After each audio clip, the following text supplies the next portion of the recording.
Bonjour et bienvenue. Aujourd'hui, on se lance dans une exploration passionnante d'une histoire vraiment fondamentale. Vous imaginez un peuple invité, bien accueilli en Égypte, à une époque, et qui se retrouve réduit en esclavage, opprimé par une superpuissance.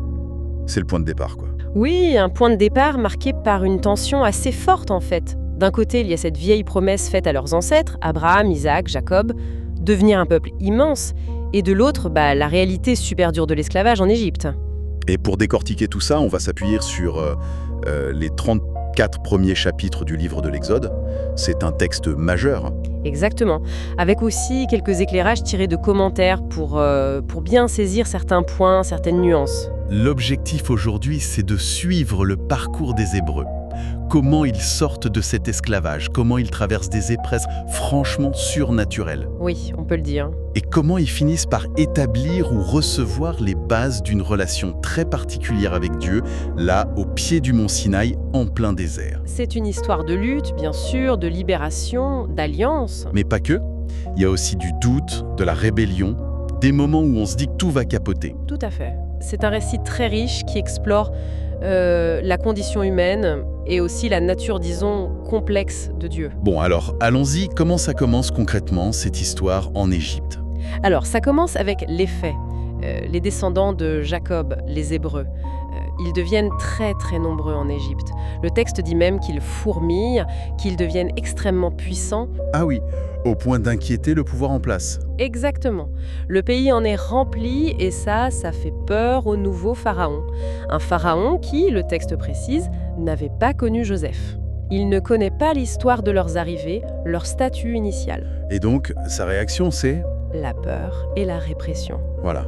Il les réduit en esclavage, travaux forcés, construction de villes-entrepôts, Pithom, Ramsès. Le but, c'est de leur rendre la vie amère, comme dit le texte. C'est vraiment brutal. Mais visiblement, ça ne suffit pas à le rassurer. Non. Il passe à une étape encore plus terrible. Il donne un ordre secret aux sages-femmes hébreux. On a même leur nom, Shifra et Poua. Ah oui, Oui, l'ordre, c'est de tuer tous les garçons hébreux à la naissance. c'est glaçant. D'ailleurs, certains commentaires soulignent le parallèle avec une figure qui annonce quelque chose de plus grand. Une sorte de prototype. Mais ces sages-femmes, elles n'obéissent pas. Non, et c'est remarquable. Le texte dit qu'elles craignirent Dieu plus que Pharaon, alors elles désobéissent, et même elles mentent à Pharaon pour justifier pourquoi les bébés survivent. Ce qui est fascinant, c'est que ce mensonge est présenté positivement, comme un acte de foi. Ça fait réfléchir sur l'obéissance, l'éthique. Quand est-ce qu'il faut désobéir aux hommes pour obéir à Dieu ? Exactement, c'est une question profonde. Et c'est dans ce contexte de danger extrême que naît Moïse. Sa mère arrive à le cacher, mais seulement 3 mois. Et après, c'est l'épisode célèbre du panier sur le Nil. Ne peut plus le cacher, elle le dépose dans une case de jonc sur le fleuve. Et là, coup de théâtre incroyable, c'est la propre fille de Pharaon qui le trouve en allant se baigner. Et l'ironie suprême, c'est qu'elle cherche une nourrice. Et c'est la sœur de Moïse, Myriam, qui observait de loin, qui lui suggère d'aller chercher une femme hébreu. Et elle ramène la propre mère de Moïse. Qui est donc payée par la princesse pour allaiter son propre fils. Incroyable. Le nom même de Moïse, tiré des eaux, est déjà tout un programme. Certains y voient déjà une préfiguration de la sortie d'Égypte, le peuple entier tiré des eaux de l'oppression. Tout à fait. Et Moïse grandit à la cour d'Égypte, mais visiblement il n'oublie pas ses origines. Le texte dit qu'une fois adulte, il sortit vers ses frères et vit leurs pénibles travaux. Et là, il y a un événement déclencheur. Un acte impulsif. Oui, il voit un Égyptien maltraiter un Hébreu, il prend fait et cause pour l'Hébreu, regarde à droite et à gauche, et tue l'Égyptien. Il le cache dans le sable. Mais son secret ne tient pas longtemps. Non, le lendemain, il voit 2 Hébreux se battre et essaye de s'interposer. L'un d'eux lui lance « Qui t'a établi chef et juge sur nous ? Veux-tu me tuer comme tu as tué l'Égyptien ?» Là, Moïse comprend que son acte est connu. Et il prend peur. Pharaon l'apprend aussi, cherche à le faire mourir. Du coup, Moïse s'enfuit. Loin, très loin, au pays de Madian. Alors, bien sûr, c'est une fuite par peur, mais des interprétations, notamment dans le Nouveau Testament, y voient aussi un acte de foi, un choix conscient de Moïse de renoncer à son statut potentiel de prince égyptien pour s'identifier à son peuple souffrant. Il se retrouve donc berger à Madian, il se marie, il a des enfants, une vie apparemment tranquille pendant des années. Oui, jusqu'au jour où alors qu'il fait paître le troupeau de son beau-père près du mont Horeb, aussi appelé Sinaï. L'épisode du buisson ardent. Un buisson qui brûle, mais qui ne se consume pas. Exactement. Un phénomène qui attire son attention, et là, une voix l'appelle depuis le buisson. Moïse, Moïse. C'est Dieu qui lui parle. Oui. Dieu se présente d'abord comme le Dieu de ses pères, Abraham, Isaac et Jacob. Puis il lui révèle qu'il a vu la misère de son peuple en Égypte, qu'il a entendu ses cris. Cette sensibilité de Dieu à la souffrance humaine, c'est un point très fort ici. Et il lui donne une mission. Retourner en Égypte, Voilà. retourner voir Pharaon et faire sortir les Hébreux d'Égypte pour les conduire vers une terre promise, un pays où coule le lait et le miel. La réaction de Moïse n'est pas franchement enthousiaste. Pas du tout. Il commence par objecter. Qui suis-je, moi, pour aller vers Pharaon et pour faire sortir d'Égypte les enfants d'Israël ? C'est une réaction très humaine, de doute face à l'ampleur de la tâche. Et il demande aussi, s'il me demande quel est son nom, que leur répondrai-je ? Il a besoin d'une légitimité, de savoir qui l'envoie. C'est là qu'intervient la révélation du nom divin, un passage absolument central. Dieu répond « Je suis celui qui suis ». En hébreu, c'est lié au verbe « être », YWH. C'est difficile à traduire parfaitement. Ça évoque l'existence, la présence. Oui, l'existence par soi-même, la présence constante, la fidélité active. C'est comme si Dieu disait « Je serai qui je serai là avec toi » dans cette action. La promesse de sa présence. C'est ça la réponse au « Qui suis-je » de Moïse. Mais Moïse doute encore. Il craint de ne pas être cru. Alors, Dieu lui donne des signes pour l'aider à convaincre. Le bâton qui se transforme en serpent et redevient bâton. Sa main qu'il met dans son vêtement et qui en ressort lépreuse, puis redevient saine. Exactement. Et enfin, l'eau du Nil qu'il pourra transformer en sang sur la terre sèche. Des signes qui montrent la puissance de Dieu sur les forces du mal, la maladie, la vie et la mort. Pourtant, Moïse hésite encore. Il dit qu'il n'est pas doué pour la parole, qu'il a la bouche et la langue embarrassées. Oui, il résiste jusqu'au bout. Alors Dieu, un peu agacé quand même, lui rappelle que c'est lui qui a fait la bouche de l'homme. Mais finalement, il accepte de lui adjoindre son frère, Aaron. Aaron sera son porte-parole. Parole de Dieu, il les dira à Aaron, et Aaron parlera au peuple et à Pharaon. Moïse sera comme Dieu pour Aaron, dit le texte. C'est une dynamique intéressante qui se met en place. Et juste avant qu'il n'arrive en Égypte, sur le chemin du retour, il y a cet épisode très... étrange. Ah oui, l'épisode de l'époux de sang, c'est très mystérieux. Le texte dit que pendant le voyage, Dieu rencontre Moïse et cherche à le faire mourir. Carrément. Et c'est sa femme, Séphora, qui sauve la situation. Oui, elle prend une pierre tranchante, circoncie leur fils et touche les pieds, ou le sexe selon les traductions, avec le prépuce en disant « Tu es pour moi un époux de sang ». Et là, Dieu le laisse. C'est obscur. Qu'est-ce que ça peut bien vouloir dire ? C'est très débattu, les commentaires proposent plusieurs pistes. D'abord, ça soulignerait l'importance absolue de l'alliance et de son signe, la circoncision, que Moïse avait peut-être négligé pour son fils. Une sorte de rappel à l'ordre. Peut-être. Ensuite, ça met en lumière le rôle inattendu et décisif d'une femme, Séphora, dans le salut de Moïse. Et puis, certains y voient une leçon d'humilité pour Moïse. Avant de libérer les autres, il doit lui-même expérimenter sa propre fragilité et son besoin de l'intervention salvatrice liée à l'alliance. Bon, après cet avertissement un peu brutal, Moïse et Aaron arrivent enfin en Égypte. La confrontation avec Pharaon commence. Ils vont voir Pharaon et lui transmettre l'ordre de Dieu. « Laisse aller mon peuple pour qu'il me célèbre pour une fête dans le désert. » Et la réaction de Pharaon est ? Dédaigneuse. « Connais point l'Éternel, et je ne laisserai point aller Israël. » C'est un refus catégorique et méprisant. Et non seulement il refuse, mais il en rajoute une couche. Ah oui, il accuse les Hébreux d'être paresseux et ordonne à ses surveillants de ne plus leur fournir la paille nécessaire pour fabriquer les briques. Ils devront la ramasser eux-mêmes. Tout en maintenant la même quantité de production de briques. Exactement. C'est une double peine, une charge de travail impossible. Évidemment, le peuple est écrasé et désespéré. Et ils se retournent contre Moïse et Aaron. Oui, ils les croisent à la sortie de chez Pharaon et leur disent en gros « C'est de votre faute. Vous nous avez rendus odieux à Pharaon. Vous avez mis une épée dans sa main pour nous tuer. » L'espoir initial est complètement retombé. C'est dur pour Moïse aussi, j'imagine. Très dur. Il retourne vers Dieu et lui adresse une plainte très directe, très honnête. « Seigneur, pourquoi tu fais du mal à ce peuple? Pourquoi donc m'as-tu envoyé? Depuis que je suis allé vers Pharaon pour parler en ton nom, il fait du mal à ce peuple, et tu n'as point délivré ton peuple. » Il ne mâche pas ses mots. Non. Et c'est remarquable cette liberté de parole avec Dieu. Et Dieu ne le rabroue pas. Au contraire, il réaffirme son plan, son identité. Il rappelle son nom, YHW, je suis l'Éternel ou je serai là. Et il renouvelle sa promesse. Tu vas voir maintenant ce que je ferai à Pharaon. Et c'est là que commence la série des 10 plaies. Voilà. Une série de catastrophes qui vont frapper l'Égypte de plus en plus durement. L'eau du Nil changée en sang, l'invasion de grenouilles, de moustiques, de mouches venimeuses. La mort du bétail, les ulcères sur les hommes et les animaux, la grêle dévastatrice. Les sauterelles qui ravagent tout, les ténèbres épaisses pendant 3 jours, et enfin la 10e plaie, la plus terrible.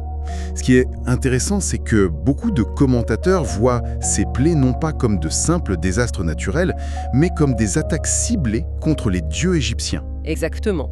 Le Nil en sang, c'est une attaque contre Hapi, le dieu du Nil, les grenouilles contre Eket, la déesse grenouille de la fertilité, les ténèbres contre Ra, le dieu soleil suprême.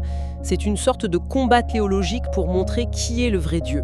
Et il y a cette histoire d'endurcissement du cœur de Pharaon. C'est un peu troublant. Parfois c'est lui qui s'endurcit, parfois c'est Dieu qui l'endurcit. Oui, c'est une notion théologique complexe. On peut le comprendre comme une dynamique réciproque. Pharaon choisit de résister, de s'obstiner, et Dieu, en quelque sorte, confirme et utilise cette obstination pour manifester sa puissance et accomplir son jugement. Ce n'est pas que Dieu le force contre sa volonté initiale, mais il utilise sa résistance endurcie. On note aussi qu'au fur et à mesure des plaies, une distinction se fait. Oui, à partir de la 4e plaie, les mouches, le texte précise que la terre de Goshen, où habitent les Hébreux, est épargnée. Dieu montre clairement qu'il protège son peuple tout en jugeant l'Égypte. Et le but de tout ça, c'est quoi? C'est répété plusieurs fois, afin que les Égyptiens et Israël sachent que moi, l'Éternel, je suis au milieu du pays, afin que tu saches que nul n'est semblable à moi sur toute la terre. C'est une révélation de la puissance et de l'unicité de Dieu. Tout ça mène à la 10e plaie, l'apogée. Mais juste avant, Dieu institue quelque chose de fondamental, la Pâque. Oui, Pessah en hébreu. C'est un repas rituel à célébrer la nuit même de la 10e plaie et qui deviendra la fête centrale du judaïsme. Dieu donne des instructions très précises. Chaque famille doit prendre un agneau. Un agneau mâle d'1 an sans défaut. Ce détail est important. Beaucoup y verront une préfiguration du Christ, l'agneau de Dieu. Il faut le sacrifier et mettre son sang sur les poteaux et le linteau de la porte de la maison. Ce sang sert de signe. Quand l'ange destructeur passera cette nuit-là pour frapper les premiers-nés d'Égypte, il verra le sang et passera par-dessus, c'est le sens de Pâques, cette maison. Ceux qui sont à l'intérieur, protégés par le sang de l'agneau, seront épargnés. Le repas lui-même doit être mangé d'une manière particulière. Oui, à la hâte, ceinture aux reins, sandales aux pieds, bâton à la main, prêt à partir. Il faut manger l'agneau rôti avec des herbes amères, souvenir de l'amertume de l'esclavage, et des pains sans levain. Pourquoi sans levain? Le levain prend du temps à faire lever la pâte, or il faut partir vite. Symboliquement, le levain est souvent associé à la corruption, au péché. Donc le pain sans levain représente la pureté, la rupture avec l'ancienne vie. Puis la nuit arrive et la 10e plaie s'abat. C'est terrible. Tous les premiers-nés d'Égypte meurent, depuis le premier-né de Pharaon assis sur son trône, jusqu'au premier-né du captif dans sa prison et tous les premiers-nés des animaux. Un cri immense s'élève dans toute l'Égypte. Cette fois, la résistance de Pharaon est brisée. Complètement.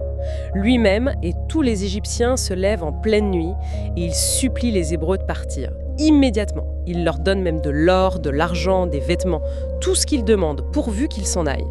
Et c'est le grand départ, l'Exode. Oui, une foule immense se met en route. Le texte parle de 600 000 hommes de pied, sans compter les femmes et les enfants. C'est un chiffre énorme, peut-être symbolique, mais qui montre l'accomplissement de la promesse de multiplication. Et ils ne sont pas seuls. Non, il y a aussi un ramassis de gens de toute espèce qui montent avec eux, probablement d'autres esclaves, des Égyptiens marginalisés. C'est intéressant, ce n'est pas un groupe ethniquement pur dès le départ. Un détail un peu troublant mentionné par certains commentateurs.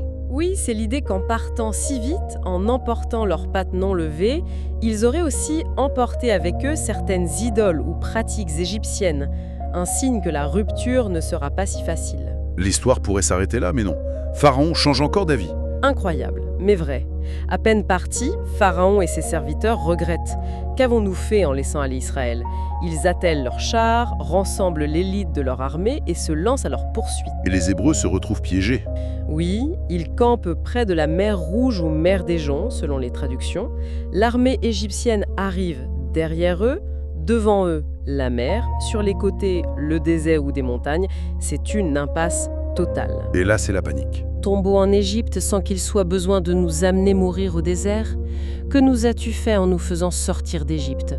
Ne vaut-il pas mieux pour nous servir les Égyptiens que de mourir au désert? On voit déjà ce réflexe terrible, regretter l'esclavage connu face à la peur de l'inconnu.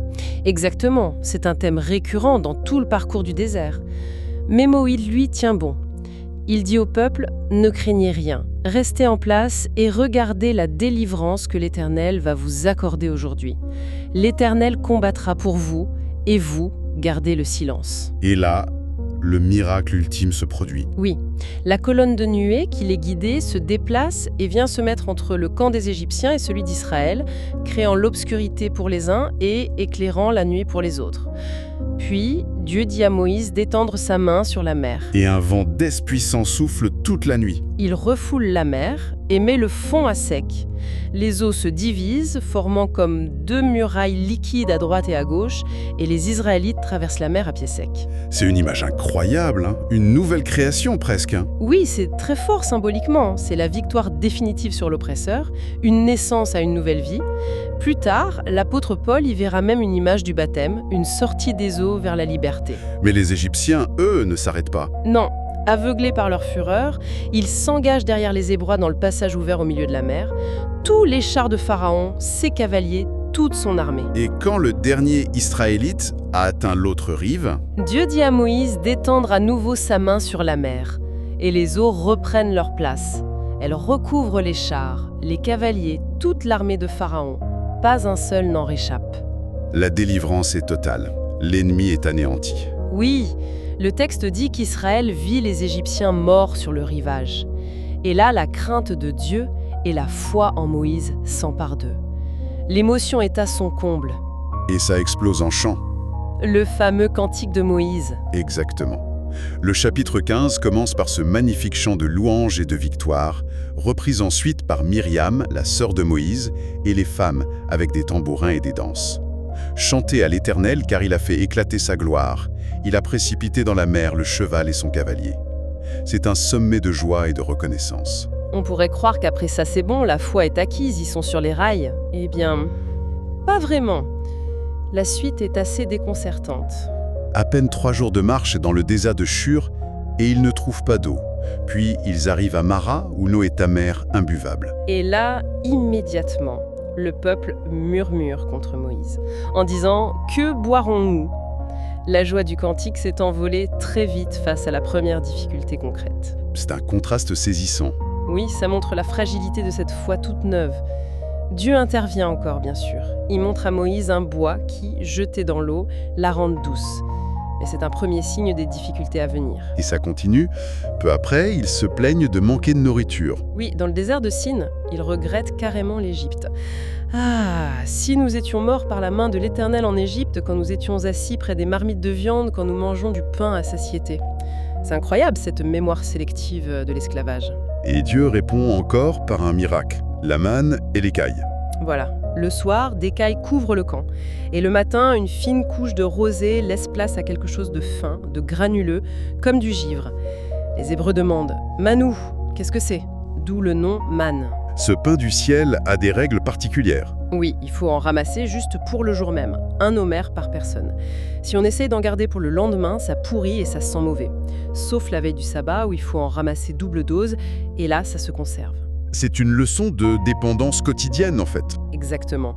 Comptez sur Dieu chaque jour pour le pain quotidien. Certains commentaires notent aussi cette phrase. Celui qui avait ramassé beaucoup n'avait rien de trop, et celui qui avait ramassé peu ne manquait de rien. Ça suggère peut-être une forme de partage communautaire implicite. L'épreuve de l'eau revient aussi. Oui, à Réphidim, pas d'eau à boire. Et là, les murmures se transforment presque en révolte. Ils se querellent avec Moïse, le mettent à l'épreuve. L'Éternel est-il au milieu de nous, oui ou non? C'est pour ça que le lieu est appelé Massa, épreuve, et Mériba, querelle. Et Dieu donne encore de l'eau. Oui, il dit à Moïse de prendre son bâton, celui qui a frappé le Nil, et d'aller frapper un rocher spécifique en Horeb, devant les anciens. Moïse le fait, et de l'eau jaillit du rocher. Là encore, ce rocher frappé d'où sort l'eau vive sera une image très forte, reprise plus tard, notamment par Paul qui dira « ce rocher était Christ ». Donc après toutes ces péripéties, ces miracles, ces murmures, ils arrivent enfin au pied du mont Sinaï, un lieu clé. Un lieu absolument fondamental. C'est là que va se nouer l'alliance entre Dieu et ce peuple qu'il vient de libérer. Dieu prend l'initiative. Oui, il appelle Moïse sur la montagne et lui dit de transmettre ce message au peuple. Vous avez vu ce que j'ai fait à l'Égypte. Maintenant, si vous écoutez ma voix et si vous gardez mon alliance, vous m'appartiendrez en propre entre tous les peuples. Vous serez pour moi un royaume de sacrificateurs et une nation sainte. Un royaume de sacrificateurs, c'est une idée forte. C'est révolutionnaire. Ça veut dire que ce n'est pas juste une caste de prêtres qui aura accès à Dieu, mais tout le peuple est appelé à cette proximité, à cette fonction de médiation entre Dieu et le reste du monde. Une nation sainte, mise à part pour Dieu. Et comment réagit le peuple à cette proposition? Entre avec Dieu. Oui, Moïse redescend, rapporte les paroles, le peuple confirme, puis Dieu demande qu'ils se purifient pendant 3 jours, qu'ils lavent leurs vêtements et qu'ils ne s'approchent pas de la montagne, sous peine de mort. Il faut marquer une limite sacrée. Et le 3e jour, c'est la théophanie, la manifestation de Dieu. Impressionnante et terrifiante. Tonnerre, éclairs, nuées épais sur la montagne, son de trompette très puissant, toute la montagne Sinaï est en fumée, car l'Éternel y descend dans le feu. Le peuple tremble de peur. Et c'est dans ce contexte que Dieu prononce les 10 commandements. Exactement, les 10 paroles, le cœur de la loi, elles définissent les bases de la relation à Dieu, pas d'autre Dieu, pas d'idole, respecter son nom, observer le sabbat, et les bases de la relation aux autres, honorer père et mère, ne pas tuer, ne pas commettre d'adultère, ne pas voler, ne pas faire de faux témoignages. Et le dernier commandement est particulier. Oui, tu ne convoiteras pas la maison de ton prochain, sa femme, ses serviteurs, son bétail, rien de ce qui lui appartient.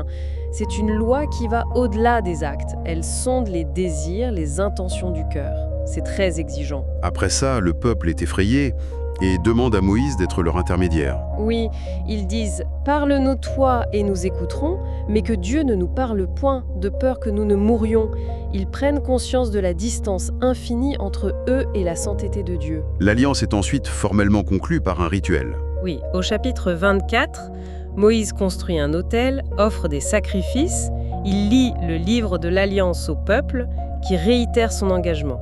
Nous ferons tout ce que l'Éternel a dit et nous obéirons. Et il y a ce geste fort avec le sang. Oui, Moïse prend la moitié du sang des sacrifices et en asperge l'autel, qui représente Dieu. Puis il prend l'autre moitié et en asperge le peuple en disant « Voici le sang de l'alliance que l'Éternel a faite avec vous selon toutes ses paroles. » C'est un lien de sang, littéralement, qui est établi. L'alliance est scellée par la vie donnée. On est à un sommet là, tout semble en place. Moïse monte sur la montagne pour recevoir les tables de la loi gravées par Dieu. Il y reste 40 jours. Et c'est pendant cette absence que tout dérape de façon spectaculaire. C'est presque difficile à croire, après tout ce qu'ils viennent de vivre et de promettre. C'est ça qui est terrible. Le peuple s'impatiente. Ils vont trouver Aaron, ils lui disent « Fais-nous des dieux qui marchent devant nous, car ce Moïse, l'homme qui nous a fait monter d'Égypte, nous ne savons ce qu'il est devenu. » Et Aaron? Il cède. Oui, c'est assez accablant. Il leur demande leur or, le fond, et en fait une statue de veau fondu. Et le peuple s'exclame « Israël, voici tes dieux qui t'ont fait monter du pays d'Égypte. » Ils lui bâtissent un autel, offrent des sacrifices, mangent, boivent et se lèvent pour s'amuser, une expression qui peut avoir des connotations de débauche. C'est une trahison complète, une idolâtrie flagrante juste au pied de la montagne où Dieu s'est révélé. Exactement. C'est le péché du veau d'or. La réaction de Dieu, quand il voit ça depuis la montagne, est immédiate et terrible. Sa colère s'enflamme. Oui, il dit à Moïse, « Va, descends, car ton peuple que tu as fait monter du pays d'Égypte s'est corrompu. Laisse-moi, ma colère va s'enflammer contre eux et je les consumerai, mais je ferai de toi une grande nation. » Dieu est prêt à tout effacer et à recommencer avec Moïse seul. Et là, Moïse, Oui, il intervient. Oui. Et c'est l'un des moments les plus poignants du livre. Moïse se met à plaider pour le peuple. Il intercède avec une force incroyable. quels sont ses arguments? D'abord, il rappelle à Dieu que c'est son peuple, pas seulement celui de Moïse. Ensuite, il lui rappelle ses promesses faites aux patriarches Abraham, Isaac, Jacob. Et il invoque aussi la réputation de Dieu. Pourquoi les Égyptiens, diraient-ils, c'est pour leur malheur qu'il les a fait sortir. Et il va même plus loin, il offre sa propre vie. Oui, le lendemain, après être redescendu et avoir vu l'étendue du désastre, il brise les premières tables de la loi de colère. Il remonte vers Dieu et dit « Ah, ce peuple a commis un grand péché. Pardonne maintenant leur péché. Sinon, efface-moi, je te prie, de ton livre que tu as écrit. » Il est prêt à perdre son propre salut pour sauver le peuple. C'est bouleversant. C'est un amour sacrificiel immense. Et l'intercession de Moïse est entendue. Dieu dit « Je pardonne selon ta parole. » Il renonce à détruire le peuple. La miséricorde l'emporte sur le jugement immédiat. Oui, mais le péché a quand même des conséquences. Moïse fait passer un jugement, les Lévites restés fidèles exécutent environ 3000 hommes parmi les idolâtres, et Dieu dit aussi qu'à cause de la nuque raide de ce peuple, il ne montera plus au milieu d'eux comme avant, de peur de les consumer en chemin. Sa présence sera plus médiatisée, moins directe. Ça provoque une nouvelle discussion entre Moïse et Dieu. Oui, Moïse est profondément troublé par cette idée d'une présence divine amoindrie. Il dit à Dieu « Si ta face, ta présence personnelle ne marche pas avec nous, ne nous fais pas monter d'ici. Car comment s'assurera-t-on que j'ai trouvé grâce à tes yeux, moi et ton peuple? Ne serait-ce pas quand tu marcheras avec nous et que nous serons distingués, moi et ton peuple, de tous les peuples qui sont sur la face de la terre ?» Pour Moïse, c'est la présence de Dieu qui fait toute la différence. Exactement. Et dans cette conversation intime, Moïse va faire une demande extrêmement audacieuse. Il dit « Fais-moi voir ta gloire ». Il veut connaître Dieu plus profondément. Et Dieu accepte. En partie, il lui dit « Je ferai passer devant toi toute ma bonté et je proclamerai devant toi le nom de l'Éternel. Tu ne pourras pas voir ma face, car l'homme ne peut me voir et vivre. » La gloire de Dieu dans son essence est insoutenable pour un humain. Mais Dieu accepte de révéler son caractère, sa nature. Comment ça se passe? Dieu dit à Moïse de se tenir sur un rocher. Il le cachera dans le creux du rocher avec sa main pendant qu'il passe, et Moïse ne pourra le voir que par derrière.